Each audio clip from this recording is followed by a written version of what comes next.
Hello story lovers, welcome back to my channel Prema Pallaki part 29.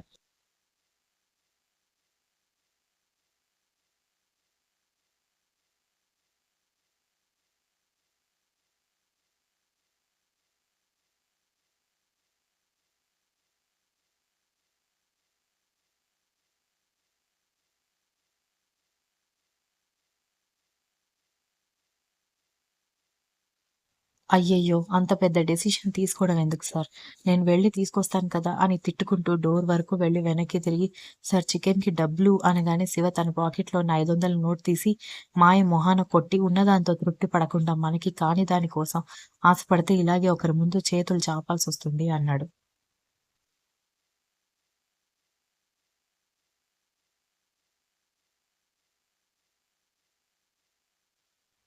మీరిచ్చిన జ్ఞానానికి ధన్యురాలిని అని మాయ అనేసరికి, ఏంటి వెటకారమా అన్నాడు శివ సీరియస్‌గా. అయ్యయ్యో లేదండి అంటూ భయంగా బయటకు పరిగెత్తింది మాయ. రేయ్ మీ అన్నయ్య నార్మల్‌గా చెప్తే నువ్వు మరీ ఓవర్ చేస్తున్నట్టుగా లేదు అంది రేవతి.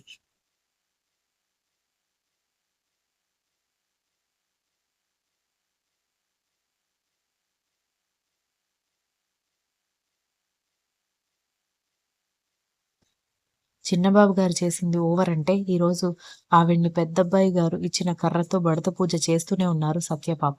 సత్యపాప చేసిన దానికంటే ఓవర్‌గా ఉందా అమ్మగారు అని పని మనిషి అనేసరికి సత్య ఒక లుక్ ఇచ్చేసరికి నవ్వుకుంది పని మనిషి.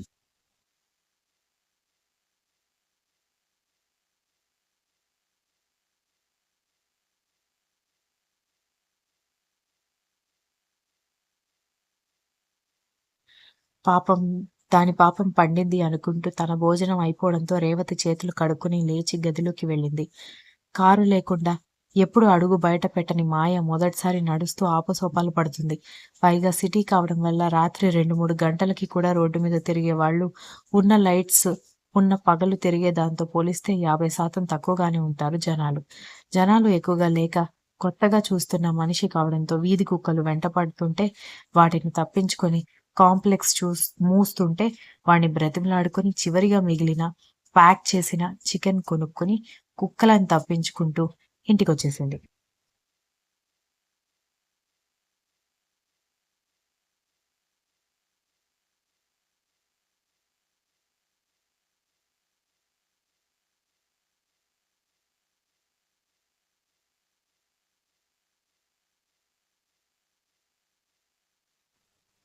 ఇదంతా తన డిన్నర్ కంప్లీట్ అయిపోవడంతో బాల్కనీలో వాకింగ్ చేస్తూ చూసిన సత్య కిందకొచ్చి కిచెన్‌లో చికెన్ ఫ్రై చేయడానికి తిప్పలు పడుతున్న మాయ దగ్గరికి వెళ్లి, రోడ్డు మీద 4 పిచ్చి కుక్కల్ని ఎదుర్కోలేక పిచ్చి కుక్కలాగా పరిగెత్తావు.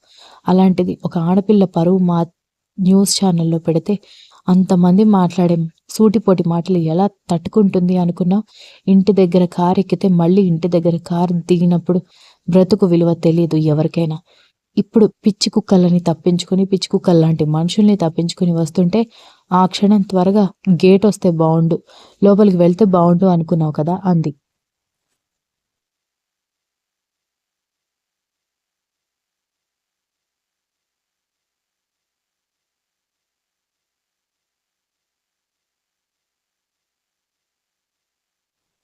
సత్య చెప్పిన ప్రతి మాటలో నిజం ఉంది. ఆమె అడిగిన చివరి మాటల్లో అక్షర సత్యాలు దాగి ఉండడంతో, ఒప్పుకోడానికి ఈగో అడ్డం రావడంతో, అక్కడికి నువ్వేదో కాయ కష్టం చేసి బ్రతికే దానిలా మాట్లాడతావేంటి? నువ్వు కూడా ఇంట్లో కారెక్కితే ఇంట్లోనే కారు దిగుతావు కదా! అని వ్యంగ్యంగా అడిగింది మాయ.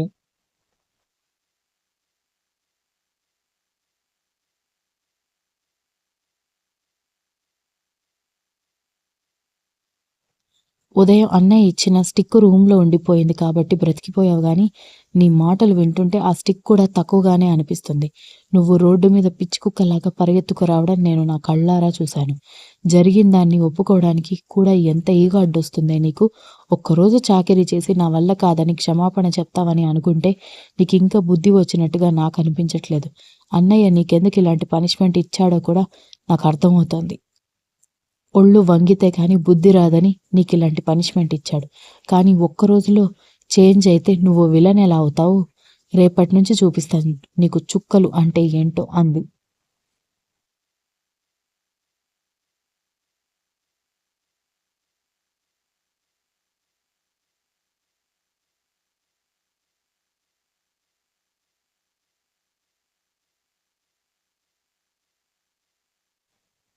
ఓ పోవే అని సత్యవైపు ఒక చిరాకైన లుక్ ఇచ్చి మాడగొట్టిన చికెన్ ఫ్రైని తీసుకొచ్చి శివ ముందు పెట్టేసరికి అసలే చికెన్ ఫ్రై కోసం డిన్నర్ కూడా చేయకుండా వెయిట్ చేస్తున్న శివకి నల్లగా బొగ్గుల్ని చూపిస్తున్న ప్లేట్ కనిపించడంతో పిచ్చి పీక్స్కి వెళ్ళిపోయి పొగలు కక్కుతున్న చికెన్ ఫ్రై చూసి ఇది కుక్కలు కూడా తినవు అని అడిగాడు కోపంగా.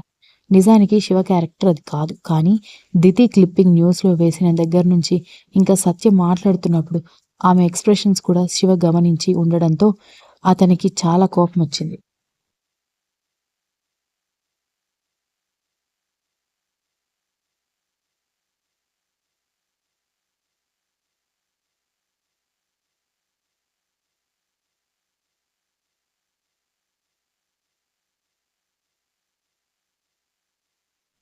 కనీసం చికెన్ ఫ్రై కరెక్ట్‌గా చేసుంటే కన్సిడర్ చేసేవాడేమో కానీ, అందులో కూడా ఫెయిల్ అవ్వడంతో చికెన్ ఫ్రై విసిరి కొట్టాడు. మరొకసారి మా వదిన వాళ్ళ పరువు తీయడానికి ప్రయత్నించిన మా చెల్లెలు మాట్లాడుతున్నప్పుడు కళ్ళు నేలకి దించి సైలెంట్‌గా మాట వినకుండా కళ్ళల్లో పొగరు చూపించినా ఈసారి చంపేస్తాను.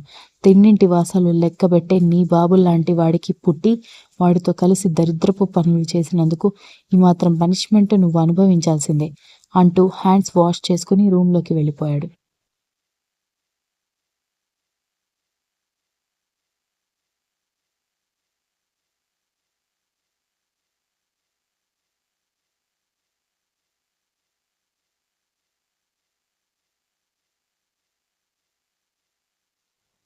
శివ చేసిన అవమానంతో మాయ అంతకంతకు రగిలిపోతూ కళ్ళల్లో క్రోధాన్ని కురిపిస్తూ నా విషయంలో మీ ముగ్గురు అన్న చెల్లెళ్ళు చాలా అంటే చాలా పెద్ద తప్పులు చేస్తున్నారు. ఈరోజు మీ ఇంట్లో పనిదానిగా ఉన్నాను కాబట్టి నోరు మూసుకొని ఉంటున్నాను. కానీ ఎప్పుడో ఒకప్పుడు మీరు నాకు చిక్కకపోరు అనుకుని తనకిచ్చిన స్టోర్ రూమ్‌లోకి వెళ్ళింది.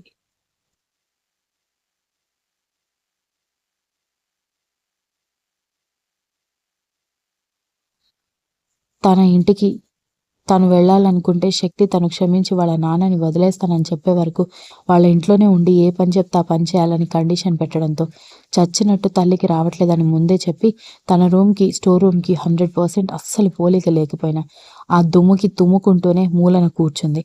మర్నాడు ఎంగేజ్‌మెంట్ కావడంతో బంధువులందరూ వచ్చి 2 ఇళ్ళు కళకళలాడుతున్నాయి.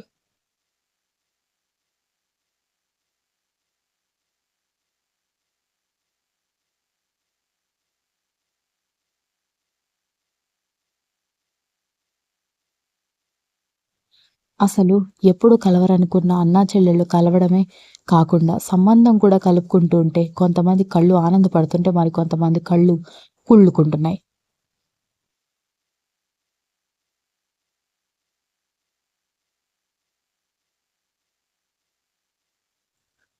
శక్తికి తన కోసం డిజైన్ చేపించిన షేర్వాణి ఇవ్వమని శివ చేతికిచ్చి హడావిడిగా బంధువులకి మర్యాదలు చేస్తూ ఫంక్షన్ హాల్ దగ్గరికి పంపిస్తుంది రేవతి. దితిని రెడీ చేయడానికి ధృతి ఇంకా చందన ఇద్దరుండడంతో మైథిలి, మహి బంధువులను చూస్తున్నారు.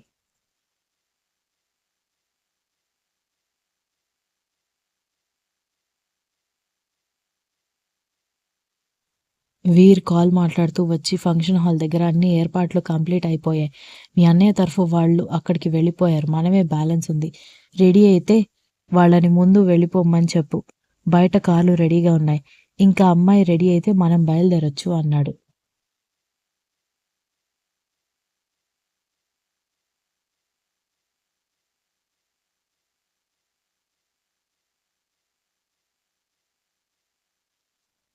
రెడీ అయిన వాళ్ళ ముందు పిల్లలు రెడీగా ఉండడంతో వాళ్ళని వాళ్ళతో పాటు వాళ్ళ నానమ్మలు, అమ్మమ్మల్ని వెళ్ళమని డ్రైవర్‌కి పురమాయించి కిచెన్‌లో ఉన్న పని వాళ్ళని కూడా మరొక కార్‌లో పంపించి ఫంక్షన్ హాల్ దగ్గర కూడా జ్యూస్ అందించడం, మధ్య మధ్యలో స్నాక్స్ అందించడం చేయమని చెప్పింది.